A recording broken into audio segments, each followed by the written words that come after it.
ഇന്നത്തെ എൻ്റെ വീഡിയോ ISLനെ കുറിച്ചാണ്. ഇന്ത്യൻ സൂപ്പർ ലീഗിനെ കുറിച്ചാണ്. ഇന്ത്യൻ സൂപ്പർ ലീഗ് ആദ്യമായിട്ട് കിക്ക് ഓഫ് ചെയ്തത് October 12, 2014 റെക്കഗ്നൈസ്ഡ്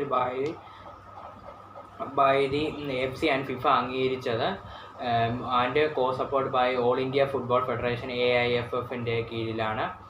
പിന്നെ ഇന്ത്യൻ സൂപ്പർ ലീഗ് ഇൻ്റർനാഷണൽ ലെവലിലോട്ട് കൊണ്ടുവരാൻ വേണ്ടി ഒത്തിരി സപ്പോർട്ടും ഓരോ പ്ലെയേഴ്സിന് ഉള്ള വരുമാന ലഭ്യതയും ഓരോ പ്ലെയേഴ്സിന് ഉള്ള ഗ്രാസ് റൂട്ടും കാര്യങ്ങളും വഴികളും ഒരുക്കി കൊടുക്കുന്നതും എല്ലാം ഇന്ത്യൻ സൂപ്പർ ലീഗ് വഴിയാണ്.